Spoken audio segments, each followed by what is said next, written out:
Ya Allah Subhanahu wa taala yang telah banyak memberikan nikmatnya kepada kita semua, ala ni'matil iman wal islam wa ala sunnati an-nabi sallallahu alaihi wasallam wa kadzalika ala tariqi at-talabah lil ilm. نحن نسلك في طريقة طلبة العلم لابد أن نشكره على الله سبحانه وتعالى على هذا النعم. لأن طريقة العلم هو طريقة تسهلنا إلى طريقة موصلة إلى الجنة كما قال النبي صلى الله عليه وسلم من سلك طريقا يلتمس فيه علما سهل الله له به طريقا إلى الجنة وكذلك نحن ننبهكم بأن تعدلوا نياتكم يعني أن تستقيموا نياتكم بأن نية طلبة العلم لله وحده ولا لغيره ولا للأشياء التي تحددوه لأن طلبة العلم هو عمل ذو رفعة وعمل التي هو موصل إلى جنة ربنا تبارك وتعالى وكذلك كما قال سفيان الثوري رحمه الله تعالى ما أشد علي إعلاجا من استقامة النية كذلك قول النبي صلى الله عليه وسلم إنما الأعمال بالنيات أي أن العمل يعني ينظر نيته إن كان نيته لله فهو سيرى جزاؤه في الآخرة وإن كان نيته للدنيا أو ما يصيبها هو سيرى الجزاء في الدنيا ولا يرى الجزاء في الآخرة. نعم نحن الآن في سورة القلم. القلم كما هو اسمه نؤمن بأنه القلم. Al-qalam seperti yang kita ketahui maknanya pena, maka kita beriman bahwasanya itu adalah benar-benar pena. Sebagaimana perkataan Imam Malik ketika ditanya kaifal istiwa, bagaimana istiwanya Allah Subhanahu wa taala.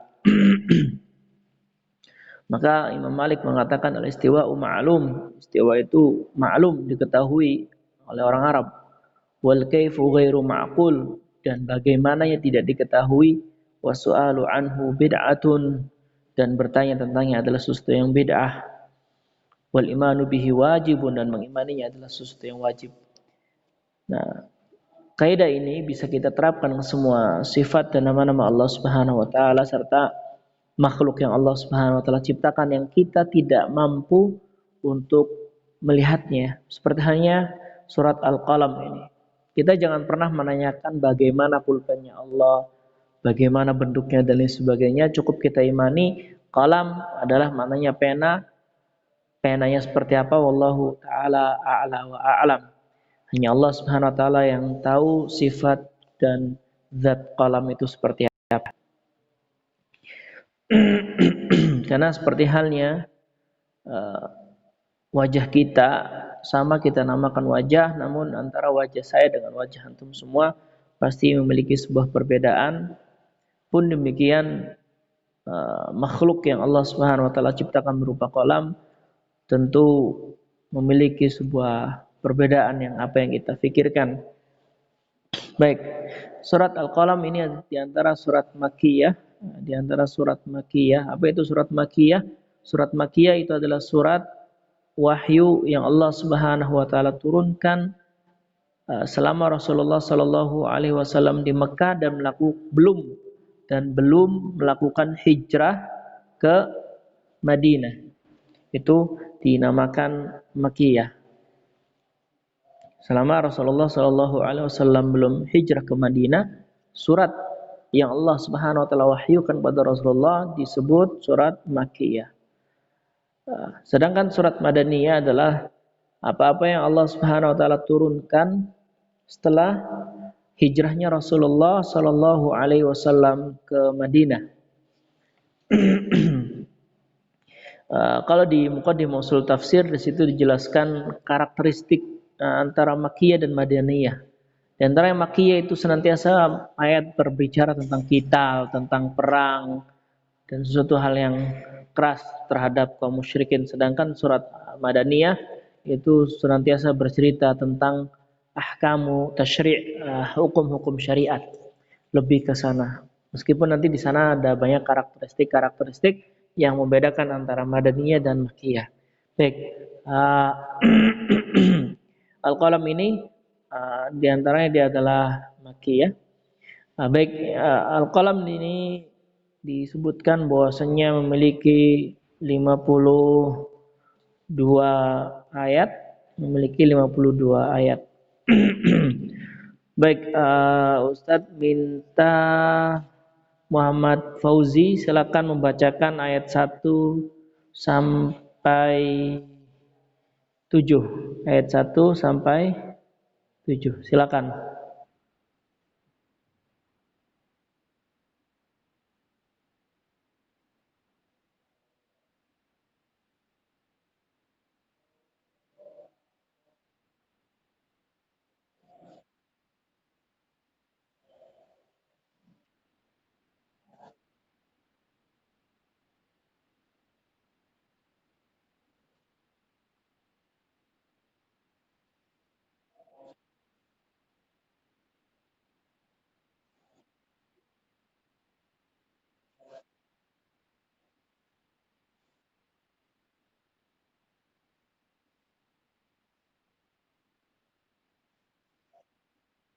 Barakallahu fiikum. Ustadz minta Safril coba bacakan syarahul kalimat.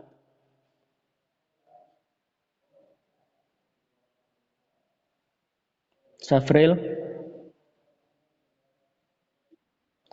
bacakan syarahul kalimat.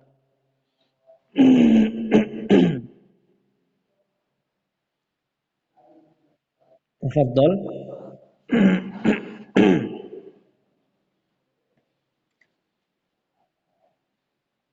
Ya, silakan Safril. Syarahul kalimat ayat halaman yang ke-15.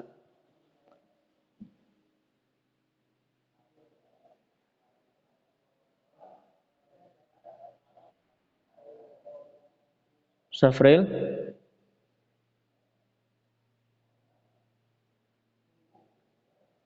Safril.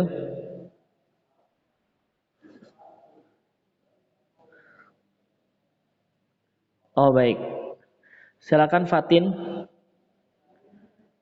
Ganti Fatin. Syarhul kalimat Iya. Al-muqat al-muqatta'ati. Hmm?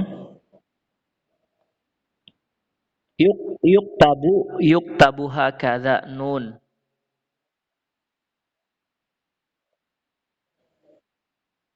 Ya, cukup. Nun huwa dia adalah ahadul hurufil muqatta'ah di antara huruf-huruf muqatta'ah. Yuktabu hakadha ditulis seperti ini, nun, wa yuqra'u hakadha dan dibaca nun. Dan perihal nun, di sini para ulama khilaf, ada mengatakan nun itu adalah di antaranya adalah nama surat, ada yang mengatakan nun itu di antara adalah nama-nama Allah Subhanahu wa taala, ada pula yang mengatakan nun itu adalah huruf-huruf yang maknanya hanya Allah Subhanahu wa taala yang tahu. Jadi nun itu di antara maknanya ada yang menyebutkan itu di antara nama-nama surat, ada yang mengatakan maknanya hanya Allah Subhanahu wa taala saja yang mengetahui. Ditulis seperti ini dan dibaca nun. Baik, Ustadz minta Arya Dwi, silakan baca Arya Dwi. Wal qalami wa ma yasturun.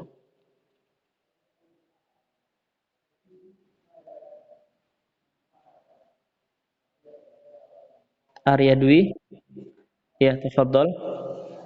Wal qalami.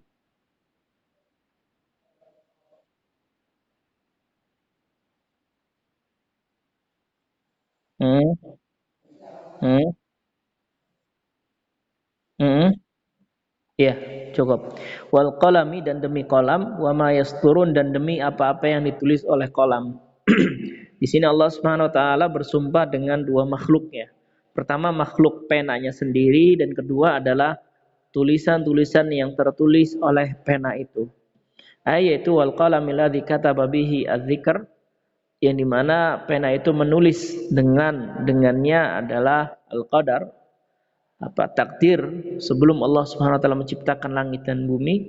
Waladzi yakhuttuna wa yaktubun, dan waladzi yukhattuna wa yuktabun, dan dengan apa-apa yang ditulis dan apa-apa yang digoreskan.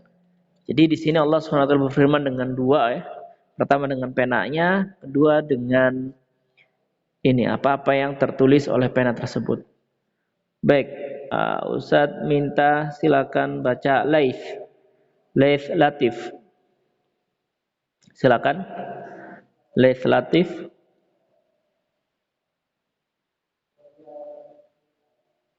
Laith. Laith.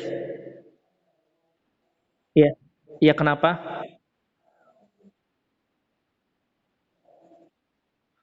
Oh, lupa bawa kitabnya. Iya, ya baik. Muhammad Al-Qarni silakan.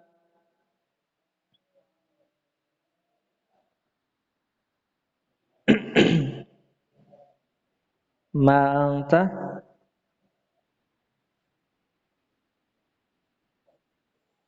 Lasta Lasta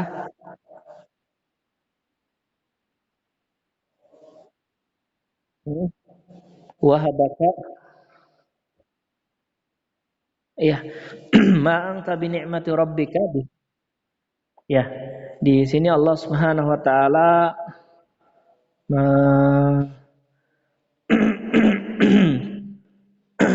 menjelaskan bahwasanya engkau adalah bukan apa-apa yang diprasangkakan oleh orang-orang kufar waktu itu. Ma'anta bi ni'mati rabbika bimajnun. Jadi engkau adalah tidak terhalang, majnun, tidak terhalang dari nikmat yang Allah Subhanahu wa taala berikan, dan pula engkau bukan adalah seorang yang gila, karena engkau, kata Allah, bima an'amallahu 'alaika minan nubuwah, karena Allah Subhanahu wa taala telah memberikan nikmat kepada Rasulullah sallallahu alaihi wasallam berupa kenabian, wa ma wahabaka minal kamal, dan Allah Subhanahu wa taala telah memberikan kesempurnaan akhlak, kesempurnaan fisik. Tuh, makanya di sini Allah Subhanahu wa taala menegaskan ma anta bi ni'mati rabbika, yaitu nikmat yang dimaksud di dalam ayat itu adalah ma an'amallahu 'alaika minan nubuwah wa ma wahabaka minal kamal. Jadi ketika kalau ditanya ma anta bi ni'matin, nikmah di dalam ayat tersebut apa yang maksudnya? Nikmah di dalam ayat tersebut maksudnya adalah nikmat nubuwah dan nikmat kesempurnaan akhlak dan khuluk di perangai dan fisik. Kesempurnaan perangai dan fisik.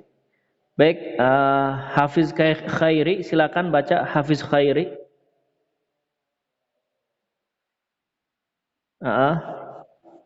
Tafadhol bi Majnun. Bidhi bidhi jununin yaz'amu al-musyrikun. Ya, bimajnun yaitu tidak gila, maksudnya adalah bidhi junun, orang yang tertutup. Karena junun, majnun itu dari kata janna ya junnu. Makanya disebutkan jinni karena jin itu sesuatu yang tertutup. Bidhi junun, tidak memiliki yang tertutup akalnya, maksudnya gila. Kama yaz'amu al-musyrikun, sebagaimana sebagai mana yaz'amu prasangkakan al-musyrikun, orang-orang musyrik. Jadi Rasulullah bukanlah seseorang yang gila sebagaimana diprasangkakan oleh orang-orang musyrik. Revandika El Fatih silakan baca ghairu mamnun. Revandika. Ya, silakan baca ghairu mamnun. Mm-mm. Maqtu'in. Mm. Daimun. Daimun abada. Ya, barakallahu fikum. Ghairu mamnun, mamnun itu adalah maqtu'. Jadi kalau ghairu mamnun itu tidak terputus. Berarti tidak terputus, lawan katanya adalah kekal. Ai huwa daimun abada, kekal selama lamanya. Baik, Ustaz minta Safril Hakim, silakan Safril Hakim.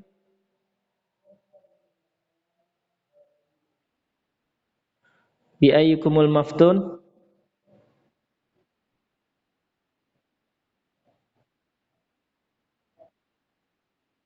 Ya, maftun di sini maksudnya adalah al-junun. Maftun di sini adalah maksudnya al-junun. Baik, makna ayat Ustaz akan jelaskan makna ayat. Allah Subhanahu wa taala berfirman nun, hada ahadul hurufil muqatta'ah. Ini di antara huruf-huruf yang terpotong-potong, contohnya qaf, shad, ham, mim. Allahu a'lamu bimuradihi. Bihi, Allah lebih mengetahui makna yang sesungguhnya tentang huruf-huruf muqatta'ah tersebut. Wa qauluhu ta'ala, dan firman Allah Subhanahu wa taala, wal qalami wa ma yasturun, ai wal qalami, dan demi pena, alladzi kataba awwalu ma khalaqa, yang dimana pena ini adalah awal makhluk yang pertama kali Allah Subhanahu wa taala ciptakan. Wa qala lahu, dan Allah berfirman kepada pena tersebut, uktub, tulislah. Wa qala ma aktub, dan kemudian pena tersebut mengatakan, apa yang akan aku tulis?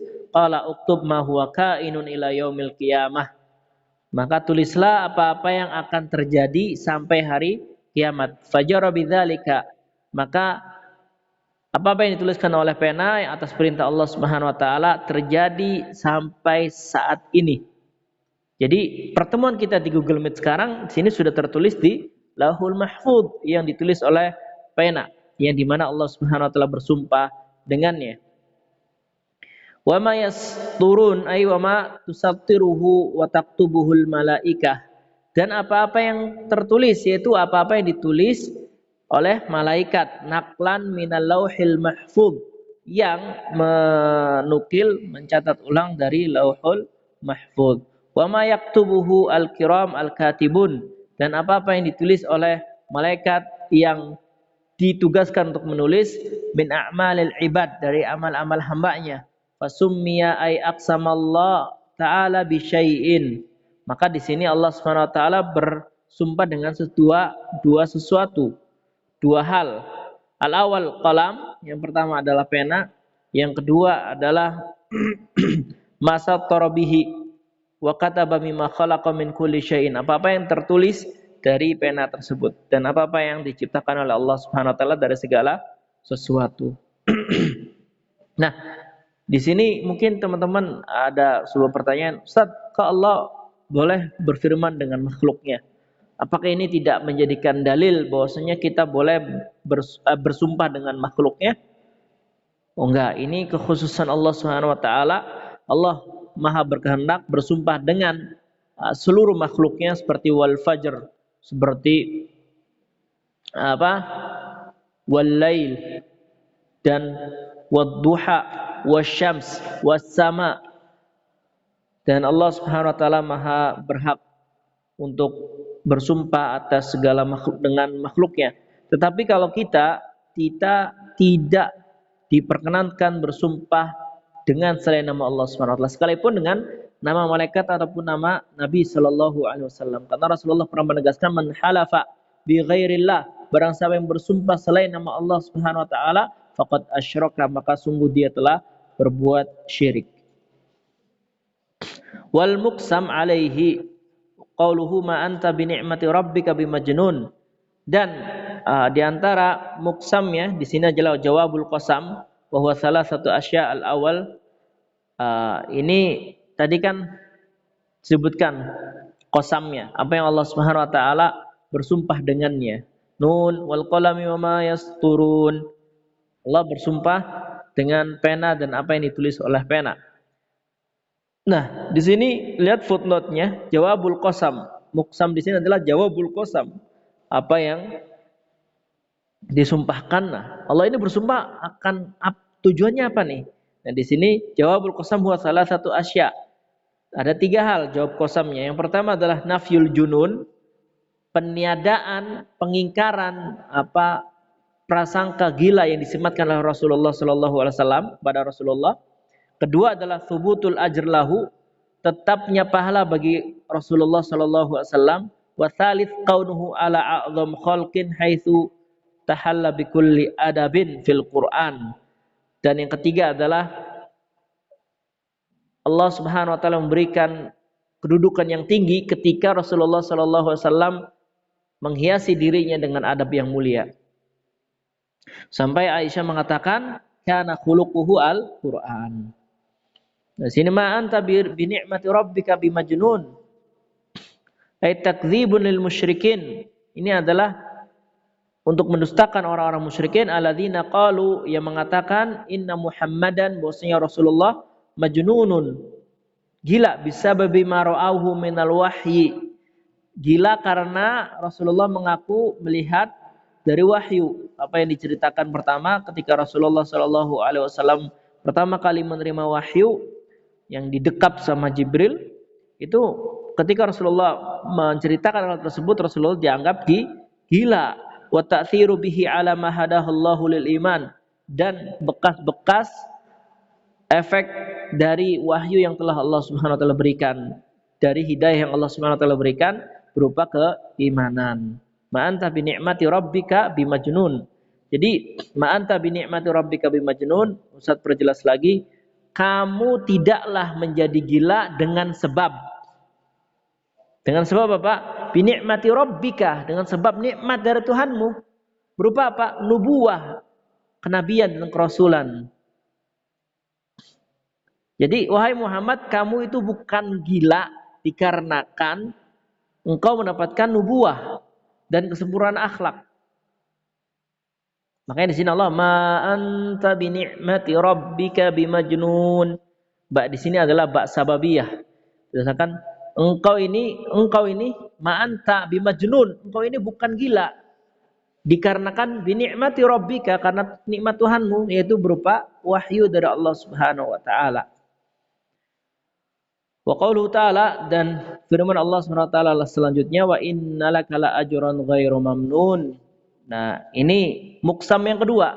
Tadi muksam yang pertama nafyul junun, peniadaan gila dari Rasulullah, bahwa prasangka mereka Rasulullah gila itu terbantahkan dengan firman Allah Subhanahu wa taala. Yang muksam yang kedua adalah wa innalaka la ajran ghairu mamnun. Wahai Muhammad, engkau akan mendapatkan pahala ganjaran yang tidak terputus.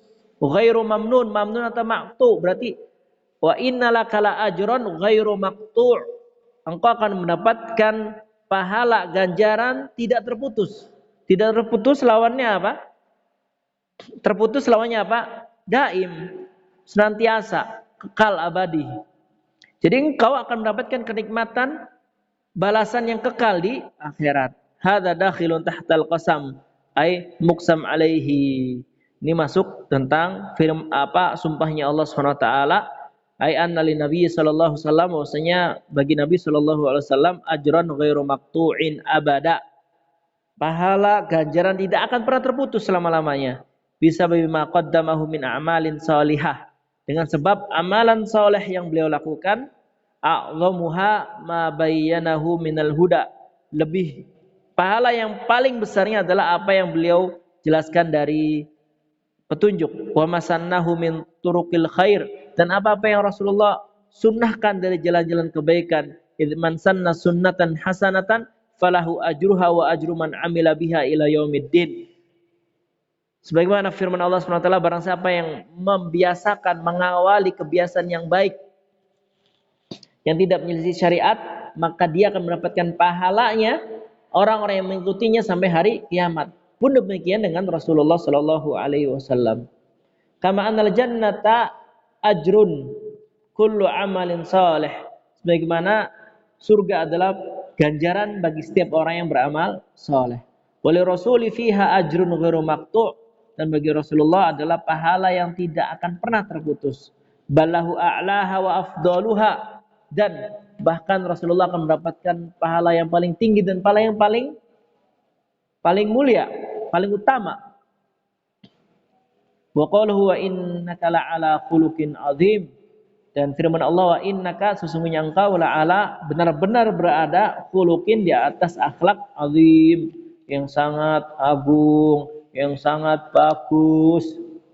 Hadza aidan dakhilun fi hiyazil muqsam, dan ini seperti yang Ustaz jelaskan, jawabul qasam yang ketiga,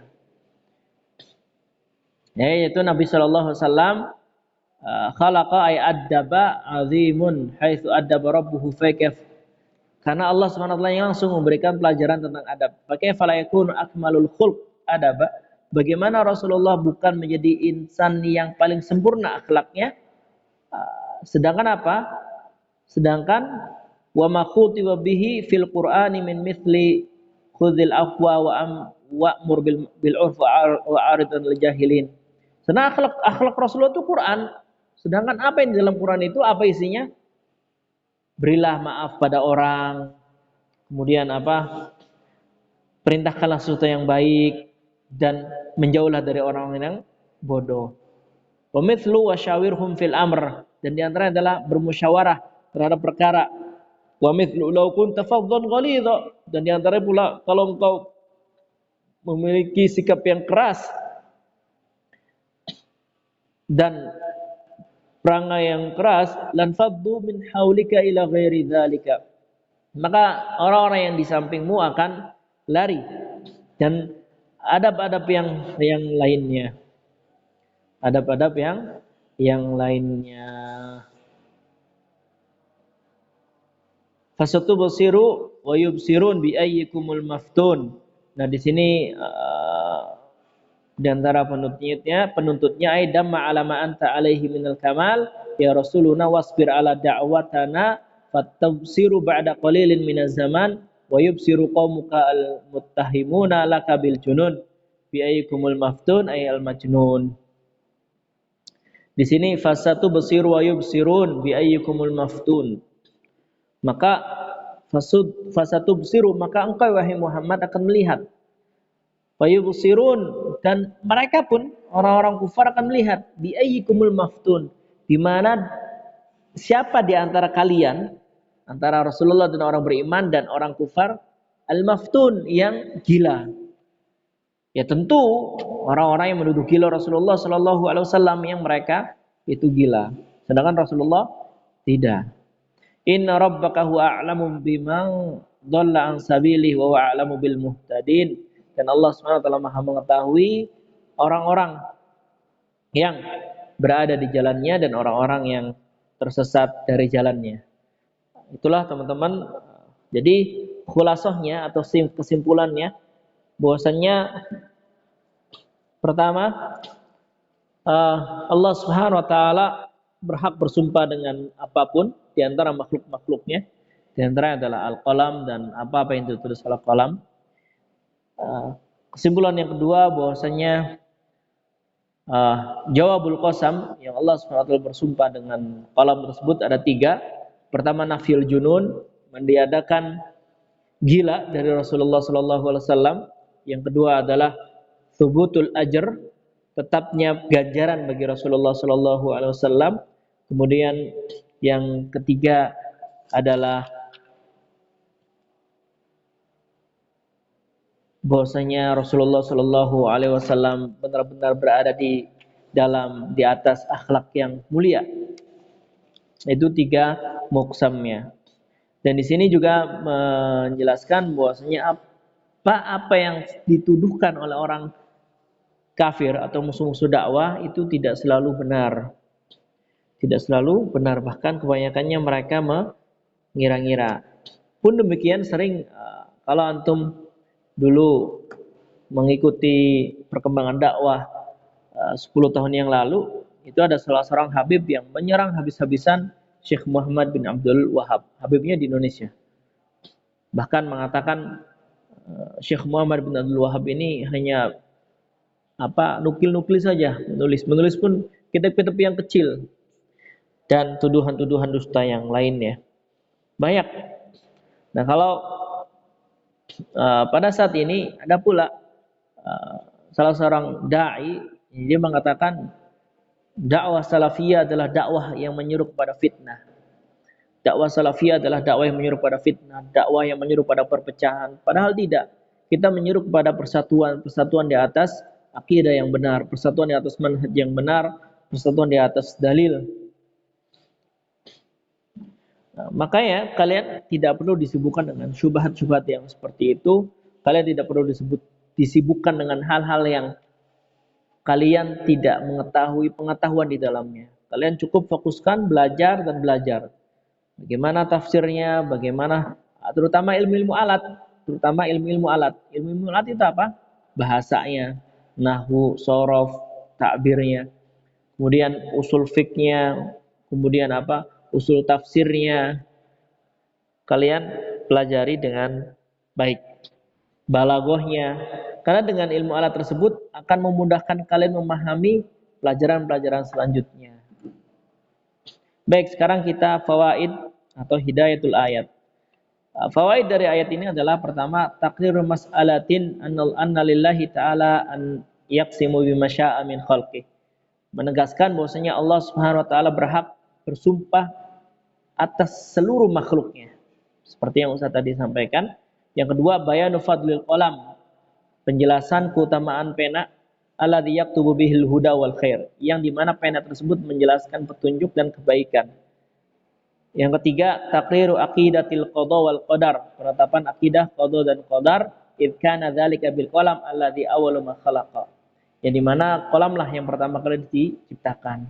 Harus kita yakini apa yang kita telah lakukan sekarang itu telah ditetapkan oleh Allah Subhanahu wa taala jauh sebelum Allah Subhanahu wa taala menciptakan langit dan bumi. Ya. Harus yakin. Tapi apa-apa yang akan terjadi ke depan, kita jangan berpangku tangan. Kita udah ditakdirin sama Allah nih. Mau jadi apa nih? Udahlah, kita nggak mau ngapain. Karena kita nggak tahu takdir kita seperti apa. Maka kata Rasulullah, i'malu, beramalah kalian, fakullun muyassarun lima khuliqa lahu.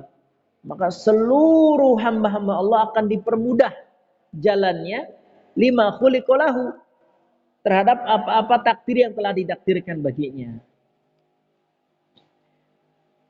Faedah yang keempat, bayanu kamalir rasul fi adabihi wa akhlaqihi wa ja'alahu qudwatan fi dzalika.